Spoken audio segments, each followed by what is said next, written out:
What is going on, guys? Welcome back. It is now episode 3 of trying to fix this Lexus up to get myself a BMW M3. Last episode we tried to diagnose what is wrong with the transmission. We repaired the ECU, we checked if anything was loose in the linkage.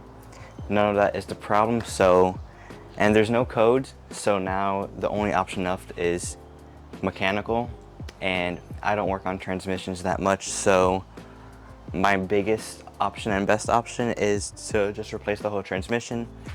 So today we're gonna go ahead and buy a new one, and we're gonna remove my old one and get this new one in. Now it is going to be a pain in the butt to do this since I've never done this before.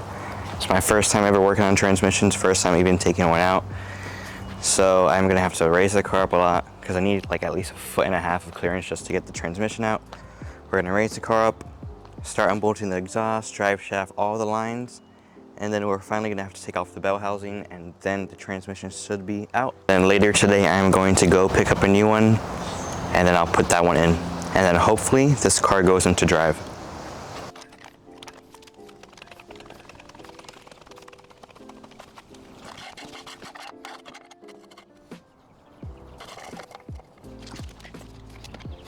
So we got the car jacked up now, and now it's time to take off the exhaust, the drive shaft, and anything that's in the way of the transmission from coming off. So, alright, don't mind my stuffy nose and my voice, I'm just a little bit sick. It should be better by tomorrow, but we got the new transmission. They also gave me the torque converter. Now I think I'm gonna swap my current torque converter to this one just because my fluid was completely fine. So the torque converter should be fine, but overall the transmission is in a pretty good condition. It came with everything I need.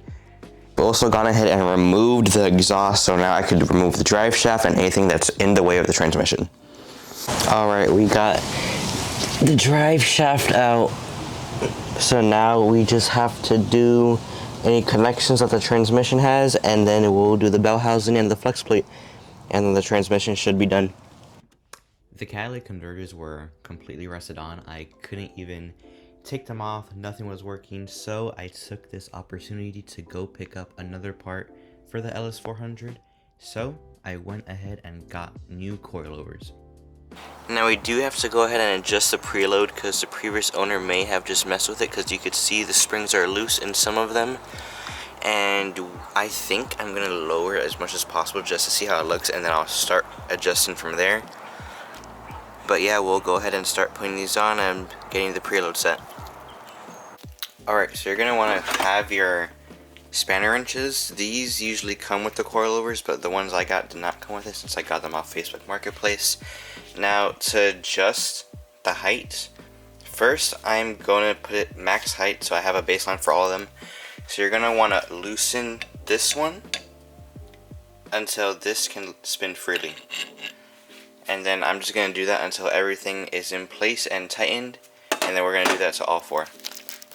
Now we have it maxed out in height, which is, for me, I want it low. Alright, we got the coilovers installed. Now, it wasn't that hard. I've done them before on other cars, but this one was giving me some trouble just because it was an old car. It wasn't that hard, just literally these 3 nuts and then a bolt that holds the old one on the bottom. And this is how the fitment looks now. We got nice and flush, and I went ahead and did both fronts, and now it's time to do the rears. So we got the coils installed, and it was time to go get the transmission. I needed help because I cannot carry that, so me and my dad went ahead and got our truck that we have and went and got the new transmission. It is finally the day to swap the transmissions. This is the old one, this is the new one that's going in. Now it's taking some time just because I need help, just because this thing is heavy. I cannot lift it up to get it on the transmission jack. So my dad is going to be helping me, and I already got the coilovers in the car, so the car is kind of low. We gotta jack it up. I gotta transfer everything that I need. Now I don't know if I'm gonna transfer the sensors just because these look brand new or relatively good, but I am going to have to transfer the lines just because these were cut off, and then I am going to transfer the torque converters because this one worked fine, and you can see this one is rusty. So anyways, we're gonna go ahead and get started. I'm gonna start transferring everything that I need, and then it's go time to put the transmission in the car. So even though the car was already raised up, I had to raise it up even more just so the transmission could fit and we could slide it under. So here I was just lifting the car up even more than what it was. And now it's just me and my dad just figuring out how to get this thing under, because he's a mechanic also and he's never done a transmission swap like this either. So it was both a learning curve for both of us, but in the end, we got it done. Now we tried one side, that didn't work, so we had to go put the transmission in from the other side. Now we had a lot more clearance on this side, and now we were just trying to wiggle it in, trying to see how to get this transmission in.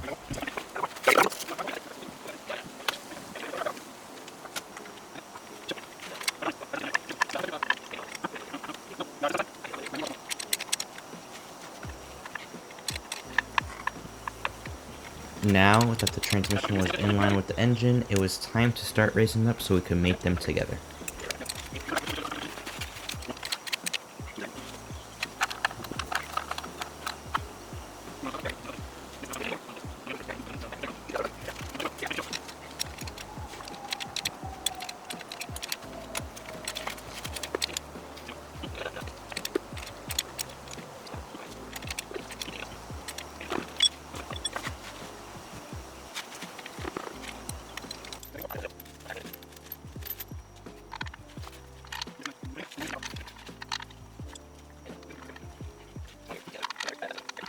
We finally got the transmission mated to the engine, so now it was just time to do some bell housing bolts just so the transmission could stay in place, which made our job a lot easier to put everything else back together.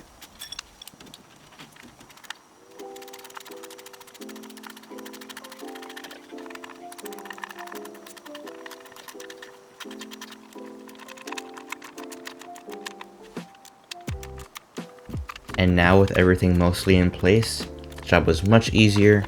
Just put everything back where we had it, and then that was it.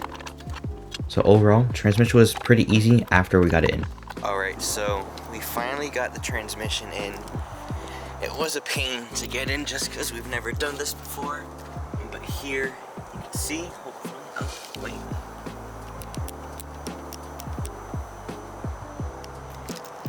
Here you could see everything. It's all in, and now I just have to do the exhaust so I can actually start the car without making a lot of noise. Put the exhaust on, and then hopefully we'll go for a first drive and everything's gonna be good.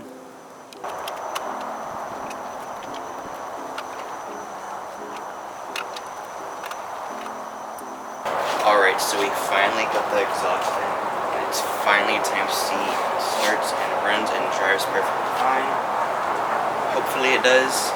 I'm hoping it does, because at this point, if it doesn't, I don't know what's wrong with it. So yeah, let's go ahead and get it started.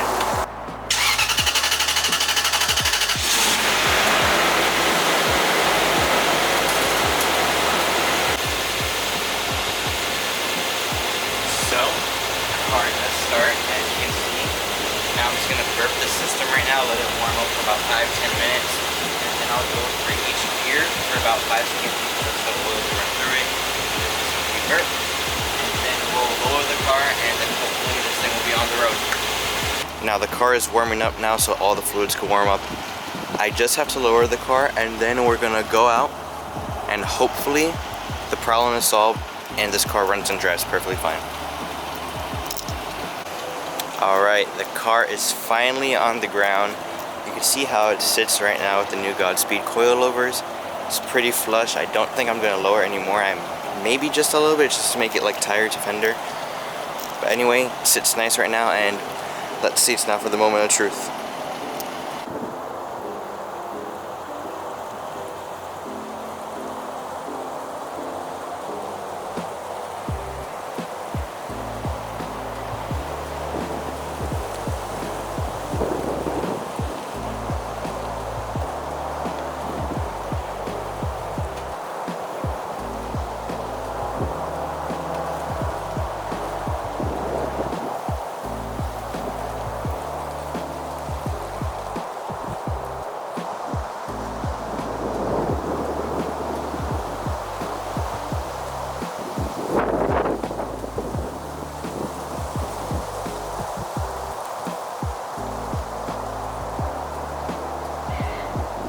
the car literally shut off like when I got out of the driveway. But I think it's just out of gas, so I'm just gonna fill it up.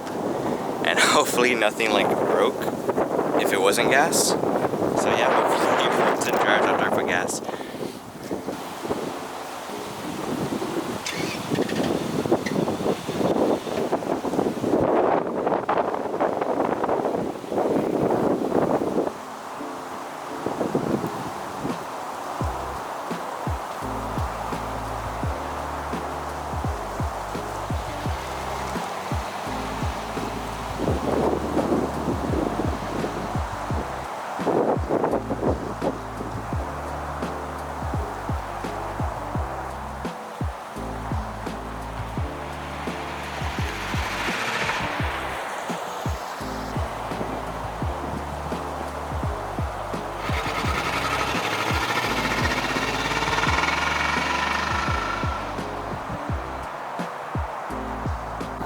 So as you guys just saw, it works.